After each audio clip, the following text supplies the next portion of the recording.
Hello friends, welcome to शिक्षक prep. तो friends, हम सीटेट एग्ज़ाम की प्रिपरेशन कर रहे हैं और अभी हमारी सीडीपी की सीरीज़ चल रही है।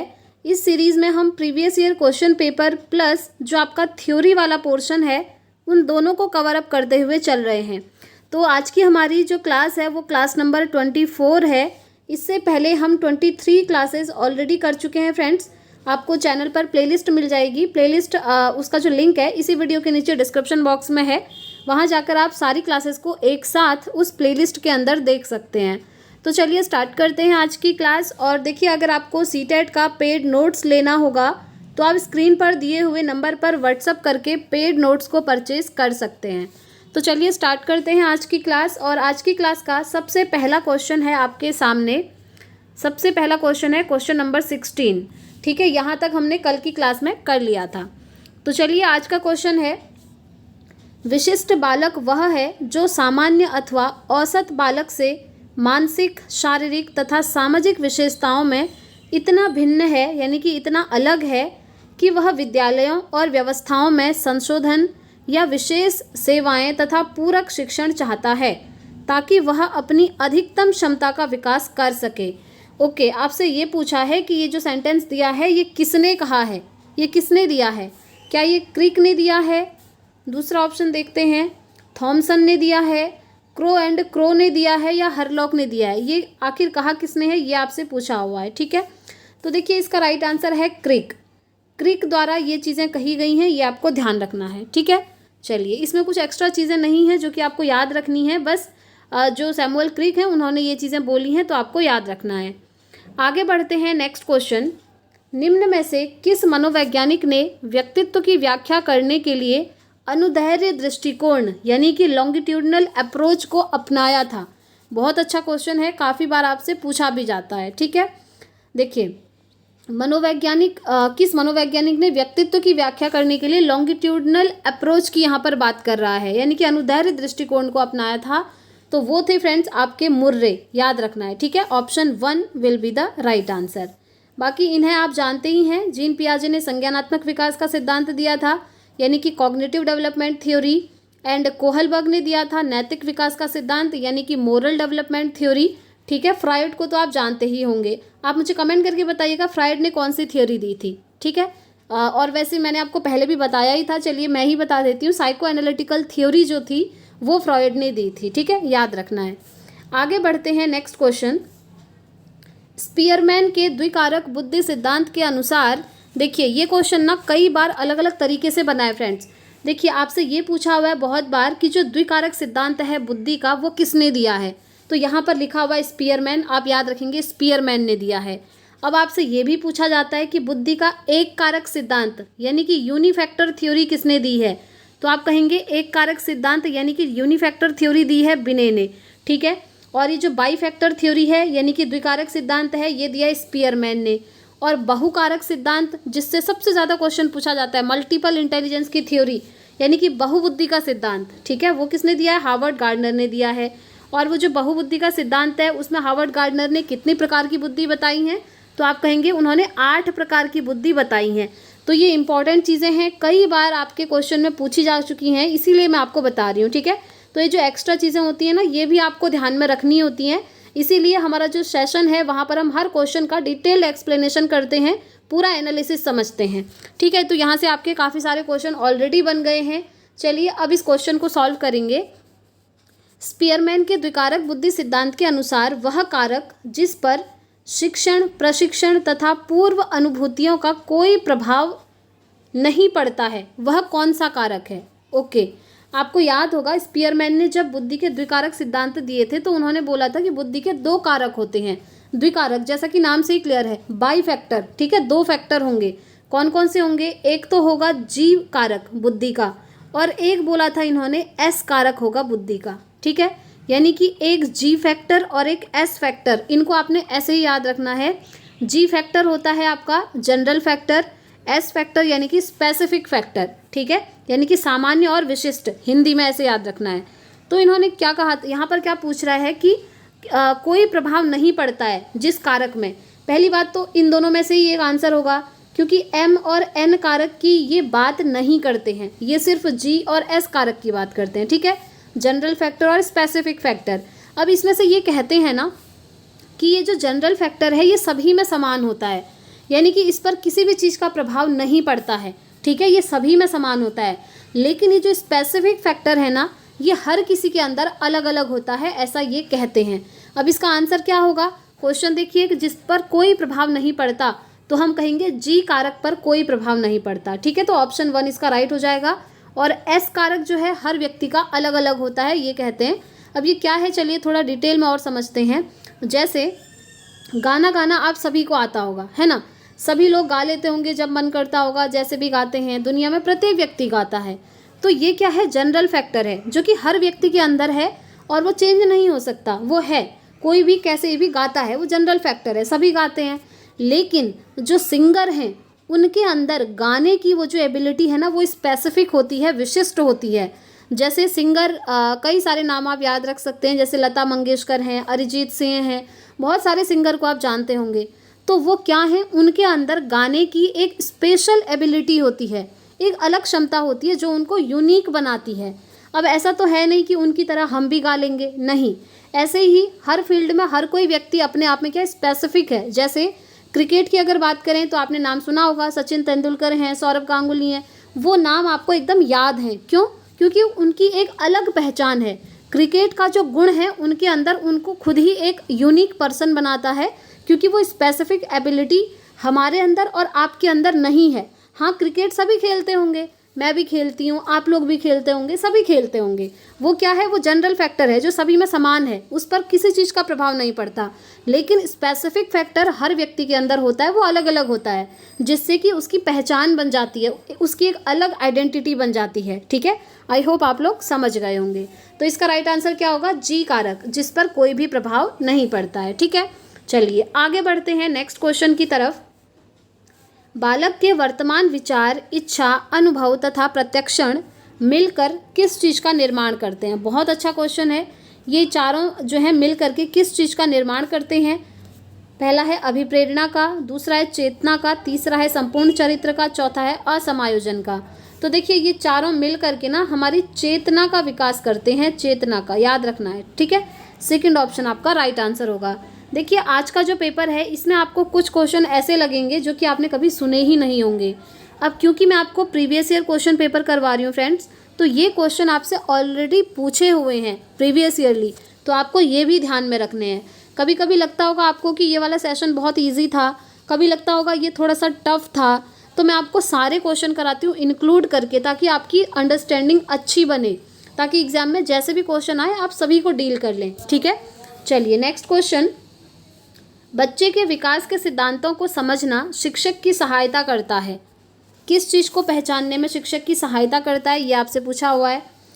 पहला है विकास, शिक्षार्थी के सामाजिक स्तर को पहचानने में, दूसरा है शिक्षार्थी की आर्थिक पृष्ठभूमि को पहचानने में, तीसरा है शिक्षार्थियों को क्यों पढ़ाना चाहिए यह औचित्य स्थापित करने में, और चौथा है शिक्षार्थियों की भिन्न अधिगम शैलियों को प्रभावी रूप में संबोधित करने में। अब देखिए बच्चे के विकास के सिद्धांतों को समझना शिक्षक के लिए कहाँ पर हेल्प करता है, तो वो हेल्प करता है विद्यार्थियों की यानी कि शिक्षार्थियों की अलग अलग जो अधिगम शैलियाँ होती हैं उनको प्रभावी रूप में समझने के लिए शिक्षक की हेल्प करता है, ठीक है। तो फोर्थ ऑप्शन यहाँ पर बिल्कुल राइट हो जाएगा। अब देखिए जो बच्चे के विकास के सिद्धांत हैं, ऐसा नहीं है कि उससे टीचर जो है ये पता कर लेंगे कि बच्चे का समाज में कैसा स्तर है, नहीं, उनकी आर्थिक पृष्ठभूमि ये भी इससे पता नहीं चलेगा। अब शिक्षार्थी को क्यों पढ़ना चाहिए ये सारी चीज़ें इसमें नहीं आएंगी। देखिए विकास के सिद्धांतों को समझना शिक्षक के लिए सहायता करता है ताकि वो अलग अलग यानी कि भिन्न भिन्न अधिगम शैलियों को प्रभावी रूप में संबोधित करे। तो फोर्थ ऑप्शन इसका राइट हो जाएगा। आगे बढ़ते हैं नेक्स्ट क्वेश्चन की तरफ। एक सामाजिक रचनात्मक कक्षा में, पहला ऑप्शन है सीखना गैर प्रासंगिक है, बिल्कुल भी नहीं।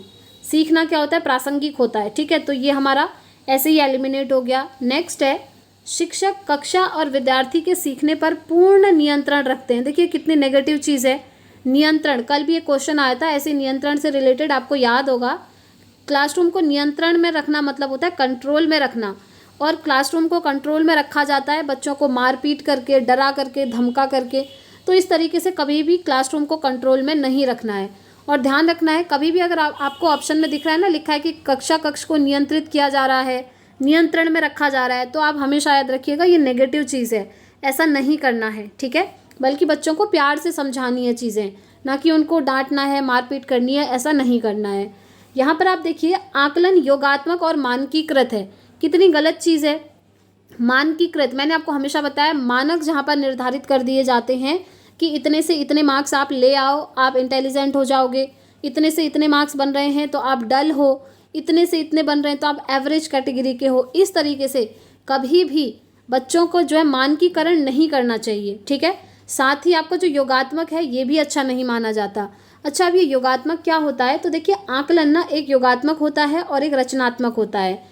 अब आपसे कई बार पूछा जाता है कि कौन सा बेस्ट है, तो आप कहेंगे रचनात्मक आकलन बेस्ट होता है, ना कि योगात्मक। अब देखिए, योगात्मक मतलब होता है जो कि पढ़ाने के अंत में बच्चे का आकलन किया जाता है। जैसे आपके एनुअल एग्ज़ाम होते हैं, जिससे आपका रिपोर्ट कार्ड बनता है और सिर्फ ये डिसाइड हो जाता है कि या तो बच्चा पास है या तो बच्चा फेल है। वहाँ पर कोई भी सुधार नहीं किया जा सकता, ठीक है।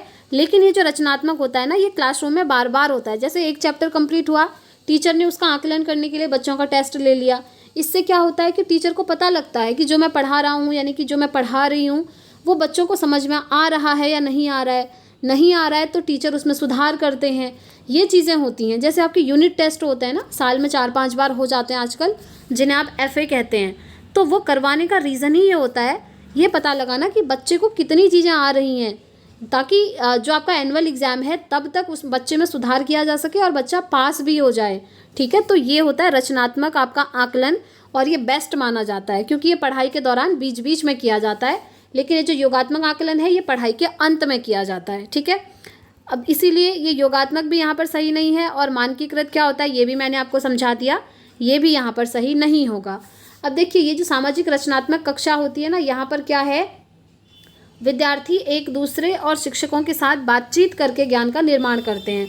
यहाँ पर ऐसा नहीं होता कि टीचर सिर्फ लेक्चर दे रहे हैं और बच्चों से कह रहे हैं बस आपको ये काम करना है, और बच्चे बेचारे खुद ही लगे पड़े हैं। नहीं, ऐसा नहीं होता। यहाँ पर क्या होता है, टीचर और स्टूडेंट इनके बीच में इंटरेक्शन होता है, यानी कि अंतःक्रिया होती है, बातचीत होती है। जैसे कोई चीज़ बच्चे को नहीं समझ में आ रही, वो टीचर से पूछेंगे, टीचर अपनी चीज़ें बच्चों को समझाएंगे, अच्छे से एक्सप्लेन करेंगे, और स्टूडेंट के बीच में भी बातचीत होगी। तो ये होता है आपका सामाजिक रचनात्मक कक्षा में, जो कि बेस्ट माना जाता है पढ़ने का तरीका, ठीक है। लेकिन हमारे टाइम पर, आप में से भी बहुत सारे लोग ऐसे होंगे जिनके टाइम पर क्या होता था, टीचर बस ब्लैक बोर्ड में लिख देते थे और हमें वो उतारना होता था, और हमें कहा जाता था कि इसको घर जा करके याद करना है, बस वहीं तक लिमिटेड। दूसरे दिन पूछेंगे, याद है तो ठीक है, अदरवाइज मार पड़ेगी, ये सारी चीज़ें। तो अब जो है फ्रेंड्स, ये जो एजुकेशन सिस्टम है ना पुराना वाला, ये एकदम ख़त्म हो चुका है, और ये हो भी जाना चाहिए, क्योंकि इस तरीके से बच्चे को बिल्कुल भी कोई चीज़ें समझ में नहीं आती हैं। वो डर के मारे स्कूल जाता है, और स्कूल जाने से पहले वो सोचता है आज छुट्टी होती तो अच्छा होता, आज वो वाले टीचर नहीं आते तो अच्छा होता। ये सब इसी वजह से, क्योंकि बच्चों को अच्छे से नहीं पढ़ाया जाता था, उसके ऊपर चीज़ें थोप दी जाती थी, ठीक है। लेकिन आप देख रहे हैं यहाँ पर थर्ड ऑप्शन में, टीचर और स्टूडेंट के बीच में जब अंतःक्रिया होगी, बातचीत होगी, इस तरीके से जो ज्ञान दिया जाता है, ये बेस्ट माना जाता है, और यही आपका सामाजिक रचनात्मक कक्षा के अंदर भी होता है, ठीक है। चलिए आगे बढ़ते हैं नेक्स्ट क्वेश्चन की तरफ। अधिगम के किस सिद्धांत का मत है कि अभिप्रेरणा से उत्पन्न क्रियाशीलता ही सीखने के लिए उत्तरदायी है? बताइए, अधिगम का कौन सा सिद्धांत ऐसा कहता है? पहला है क्रिया प्रसूत अनुबंधन, दूसरा है उद्दीपक प्रतिक्रिया सिद्धांत, तीसरा है संबंध प्रतिक्रिया सिद्धांत, और चौथा है प्रबलन सिद्धांत। जैसा कि आप यहाँ पर देख पा रहे हैं, ऑपरेंट कंडीशनिंग थ्योरी याद होगी, क्रिया प्रसूत अनुबंधन सिद्धांत किसने दिया था? आप मुझे कमेंट करके बताएंगे, क्योंकि कल की क्लास में भी एक क्वेश्चन आपका इससे आया हुआ था, और मैंने बताया था कि ये जो सिद्धांत है ये किसने दिया है, ठीक है। कमेंट करके ज़रूर बताइएगा, और कल की क्लास में हम इस क्वेश्चन को, मैं आपको आंसर बता दूंगी, ठीक है। चलिए, तो इसका राइट आंसर क्या होगा? देखिए, क्रिया प्रसूत अनुबंधन सिद्धांत, इसी सिद्धांत में ये चीज़ है कि अभिप्रेरणा से उत्पन्न क्रियाशीलता ही सीखने के लिए उत्तरदायी होती है, ठीक है। इसी को हम कहते हैं ऑपरेंट कंडीशनिंग थ्योरी। तो फर्स्ट ऑप्शन इसका राइट हो जाएगा। आगे बढ़ते हैं नेक्स्ट क्वेश्चन। निम्न में से कौन सी प्रक्रिया प्रभावशाली समस्या समाधान में बाधक है? देखिए बाधक है यानी कि रुकावट पैदा करती है, एक बैरियर बना देती है, वो आपसे पूछा है। पहला है सही स्कीमा को क्रियाशील करना, ये तो बिल्कुल सही है। सही समस्या को पहचानना, ये भी सही है।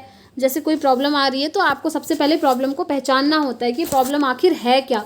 और सही स्कीमा को क्रियाशील रखना, स्कीमा क्या होता है, आपके दिमाग से संबंधित होता है। मैंने आपको बहुत बार समझाया भी है, हमारे दिमाग में हर चीज़ का एक स्कीमा बना होता है। यानी कि आप कह सकते हैं ब्रेन में नॉलेज ऑफ इन्फॉर्मेशन या फिर पॉकेट्स ऑफ इन्फॉर्मेशन, सारी इन्फॉर्मेशन फीडेड होती हैं हमारे ब्रेन में, हमारे दिमाग में। तो इसी को हम क्या कहते हैं, स्कीमा कहते हैं। जैसे आपके दिमाग में अभी पूरा जो है बना हुआ होगा, चीज़ें फीडेड होंगी कि सीटेट का एग्ज़ाम है, मुझे इस तरीके से पढ़ना है, ये सब्जेक्ट मेरा कंप्लीट हो गया है, लास्ट में मुझे प्रीवियस ईयर क्वेश्चन पेपर लगाने हैं। तो ये सब आप क्या करते हैं, अपने दिमाग में बनाते हुए चलते हैं। ठीक है, ये जितनी भी चीज़ें होती हैं तो ये सब हमारा क्या है, स्कीमा कहलाता है। और स्कीमा के बारे में जीन पियाजे ने बताया था। ये क्वेश्चन भी आपका कई बार पूछा जाता है कि स्कीमा के बारे में कौन बात करते हैं, तो आप कहेंगे जीन पियाजे। ठीक है, तो स्कीमा को एकदम एक्टिव रखना, क्रियाशील रखना, ये बिल्कुल सही है। जब आपका दिमाग एक्टिव होगा तभी आप चीज़ों को सीखेंगे। और सही समस्या को पहचानना, ये भी ठीक है।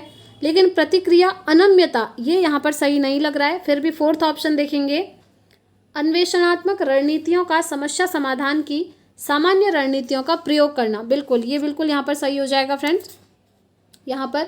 ठीक है, अन्वेषणात्मक रणनीतियों या समस्या समाधान की सामान्य रणनीतियों का प्रयोग करना, ये यहाँ पर बिल्कुल सही है। तो ये इसका आंसर नहीं होगा।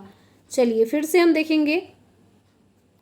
देखिए प्रतिक्रिया अनम्यता, ये यहाँ पर राइट हो जाएगा। ठीक है, तो second option will be the right answer. आगे बढ़ते हैं नेक्स्ट क्वेश्चन की तरफ। क्वेश्चन नंबर 25 है आपके सामने। निम्नलिखित में से कौन सा विकल्प किसी संप्रत्यय की समझ को सुसाध्य नहीं करेगा। नोट पूछा है, हमेशा पहले क्वेश्चन अच्छे से रीड करना है फिर आंसर करना है। ठीक है, पहला है छात्रों को शिक्षक द्वारा दिए गए नोट्स से उत्तरों की प्रतिलिपि बनाने के लिए कहना। यानी कि टीचर ने नोट्स दिए हैं और उसी से क्या कर रहे हैं बच्चे, उत्तरों की प्रतिलिपि बना रहे हैं, यानी कि जेरोक्स करवा दे रहे हैं या फिर सेम वैसा ही छाप दे रहे हैं। तो ये जो है इससे संप्रत्यय की समझ नहीं बनेगी फ्रेंड्स। कभी भी सेम चीज़ को आप छाप दे रहे हैं, उसकी प्रतिलिपि बना दे रहे हैं, इससे काम नहीं चलेगा। नेक्स्ट है छात्रों से उस संप्रत्यय को अपने शब्दों में समझाने के लिए कहना। जी हाँ, ये बेस्ट है। जैसे आपने बच्चों को कोई संप्रत्यय पढ़ाया, संप्रत्यय मतलब होता है कोई भी कॉन्सेप्ट पढ़ाना, तो उस कॉन्सेप्ट को फिर आप कह रहे हैं बच्चों से कि बच्चों आपको जो भी समझ में आया है आप अपने शब्दों में समझाइए, तो ये तो सही है। विद्यार्थियों को विशिष्ट उदाहरणों से सिद्धांत बनाने के लिए कहना। जी हाँ, उदाहरण सबसे ज़्यादा इम्पॉर्टेंट रोल प्ले करते हैं, आप जानते ही हैं। नेक्स्ट है छात्रों को विभिन्न स्थितियों के बीच समरूपक उत्पन्न करने के लिए कहना। ये भी बिल्कुल सही है। लेकिन फर्स्ट ऑप्शन में कह रहा है कि छात्रों को शिक्षक द्वारा दिए गए नोट्स से उत्तरों की प्रतिलिपि बनाने के लिए कहना, सेम वैसा ही लिखने के लिए कहना, तो इससे संप्रत्यय की समझ नहीं बनेगी। ठीक है, सिर्फ लिख करके थोड़ी चीज़ों की समझ बन जाती है। या फिर आपको किसी ने आज नोट्स दे दिए, आप उस नोट्स को पढ़ नहीं रहे हैं, बस आप छाप दे रहे हैं या प्रिंट आउट करके निकाल दिया और घर पे रख दिया, इससे आपका कॉन्सेप्ट थोड़ी क्लियर होगा। आपको नोट्स पढ़ना पड़ेगा, पढ़ने के बाद खुद से आपको बातचीत करनी पड़ेगी कि मेरा ये चैप्टर हो गया है, नोट्स में इतना और बचा है। इस तरीके से आपको खुद पढ़ना पड़ेगा, तब बनती है आपकी संप्रत्यय की समझ, और ये चीज़ आप अच्छे से जानते होंगे। ठीक है, तो इसका राइट आंसर ऑप्शन 1 हो जाएगा। आगे बढ़ते हैं फ्रेंड्स नेक्स्ट क्वेश्चन की तरफ। इनमें से कौन सी स्थिति बाल केंद्रित कक्षा का उदाहरण है।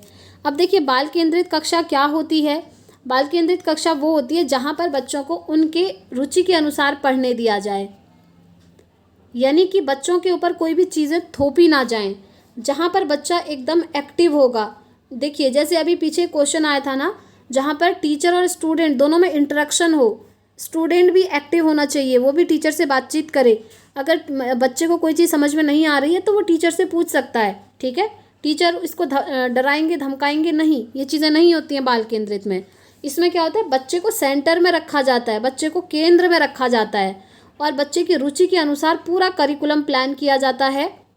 बच्चे की एज देखी जाती है, उसका लेवल देखा जाता है, उसके अनुसार चीज़ें पढ़ाई जाती हैं। जैसे एक बच्चा 4th क्लास में है तो उसको 4th क्लास की ही चीज़ें पढ़ाएंगे, उसको आप 10th क्लास की चीज़ें नहीं पढ़ा सकते।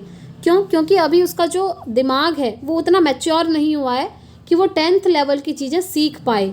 तो इसीलिए बच्चे के अनुसार, बच्चे की रुचि के अनुसार और जब बच्चे का मन जिस चैप्टर को पढ़ने में है उस चैप्टर को आप पढ़ा दो। तो इस तरीके से जब आप बच्चों को पढ़ाते हैं तो हम कहते हैं ये बाल केंद्रित कक्षा कक्ष है, यानी कि बच्चों के अनुसार वो क्लासरूम चल रही है और ये एकदम बेस्ट माना जाता है पढ़ने में। अब आप खुद सोचिए, जैसे बच्चों का आज मन नहीं है सेकंड चैप्टर पढ़ने का, लेकिन टीचर ज़बरदस्ती सेकंड चैप्टर पढ़ा रहे हैं, तो क्या बच्चों के समझ में आएगा? नहीं आएगा, क्योंकि बच्चों का मन ही नहीं है उस दिन उस चैप्टर को पढ़ने में, है ना। तो इस तरीके से जो है बाल केंद्रित कक्षा कक्ष में बच्चों को वो चीज़ें पढ़ाई जाती हैं जो पढ़ने का बच्चे का मन होता है। जैसे आज बच्चे का मन है फर्स्ट चैप्टर को रिवाइज़ करने का, तो आप उसी को रिवाइज़ करवा दीजिए। न्यू चैप्टर क्यों स्टार्ट करना है जब बच्चों का मन ही नहीं है ना। तो इस तरीके से तो ये होता है बाल केंद्रित कक्षा कक्ष। अब इसका उदाहरण क्या है आप लोग खुद ही आंसर कर लेंगे अब तो, क्योंकि मैंने डिटेल में आपको समझा दिया है। पहला है एक कक्षा जिसमें छात्र समूहों में बैठे हैं और शिक्षक बारी बारी से प्रत्येक में जाते हैं। नहीं, ऐसा नहीं है, ठीक है। नेक्स्ट है एक कक्षा जिसमें छात्रों का व्यवहार शिक्षक द्वारा दिए जाने वाले पुरस्कार और दंड द्वारा नियंत्रित होता है। बिल्कुल भी नहीं, नियंत्रित तो करना ही नहीं है, चाहे पुरस्कार हो दंड हो, नहीं। एक कक्षा जिसमें शिक्षक निर्देश देता है और छात्रों को नोट्स याद करने के लिए कहा जाता है। देखिए, याद नहीं करना है, टीचर निर्देश दे रहा है तो बच्चे सुनेंगे, फिर बच्चों को जो नहीं समझ में आ रहा है टीचर से पूछेंगे। तो इस तरीके से इंटरेक्शन होना चाहिए, ना कि चीज़ें याद करनी है। याद करना मतलब होता है रटना, ठीक है। और आप जानते ही हैं रट करके 2 मिनट में चीज़ें हम भूल जाते हैं। नेक्स्ट है एक कक्षा जिसमें छात्र जो चाहे करते हैं जबकि शिक्षक उन्हें चुपचाप देखता है। जी नहीं, ये भी यहाँ पर सही नहीं होगा फ्रेंड्स। देखिए, जो चाहे करते हैं वो ठीक है, और शिक्षक ना एक सुविधादाता का काम करते हैं, शिक्षक चुपचाप उन्हें देख रहा है, ये भी यहाँ पर सही नहीं होगा, ठीक है। तो इसीलिए अब देखिए, जब आपसे सीटेट में कभी ऐसे क्वेश्चन पूछ लिया जाता है ना जिसका आंसर कोई सही होता ही नहीं है, तो उस कंडीशन में क्या होता है कि सभी को एक बोनस नंबर दिया जाता है।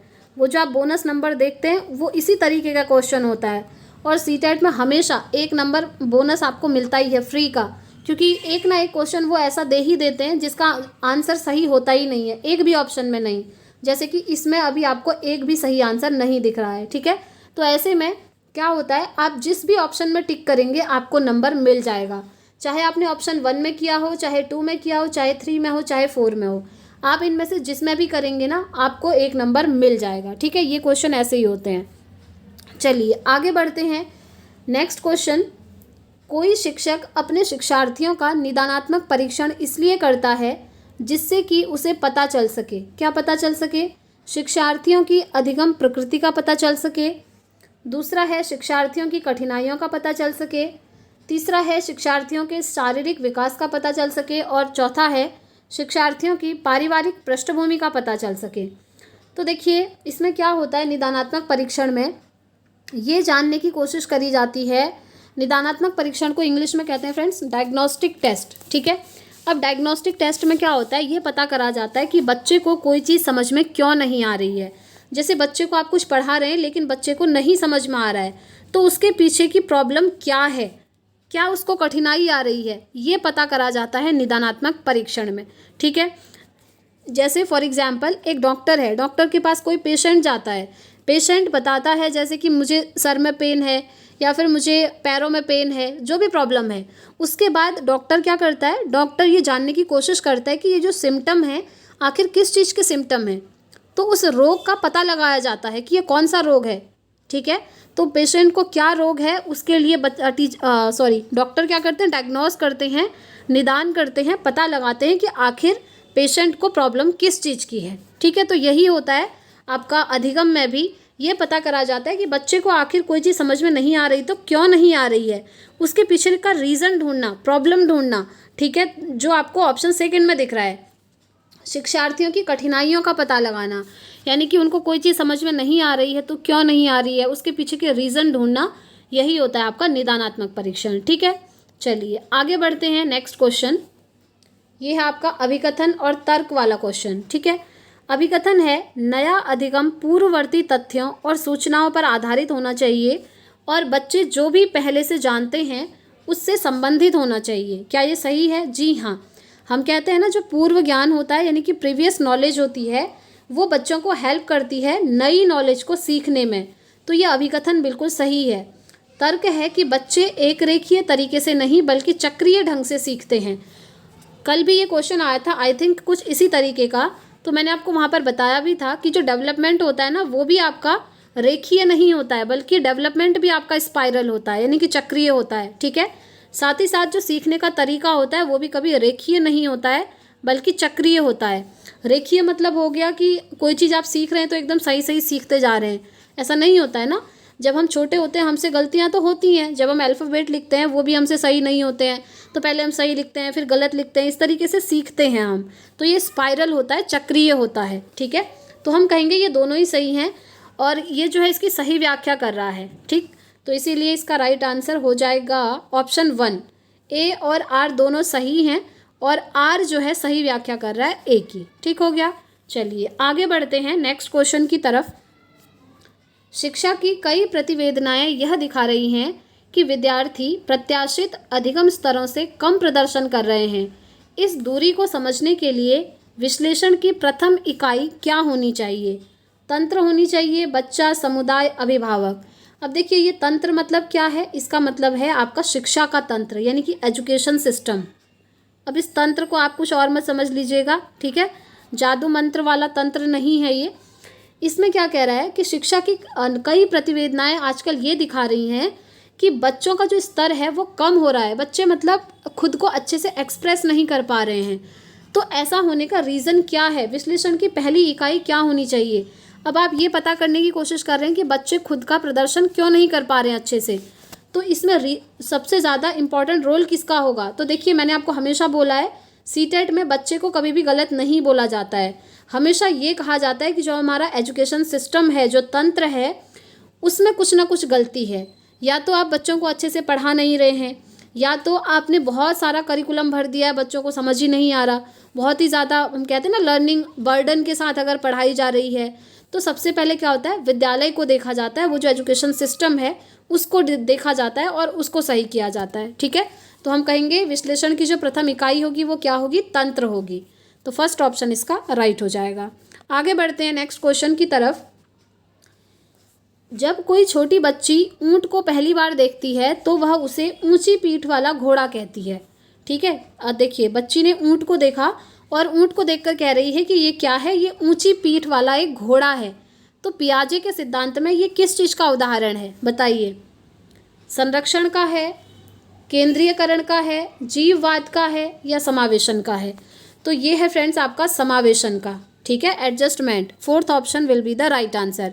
क्योंकि देखिए यहाँ पर क्या है, उसको सिर्फ घोड़े का कॉन्सेप्ट पता है, वो ऊँट के बारे में नहीं जानती है।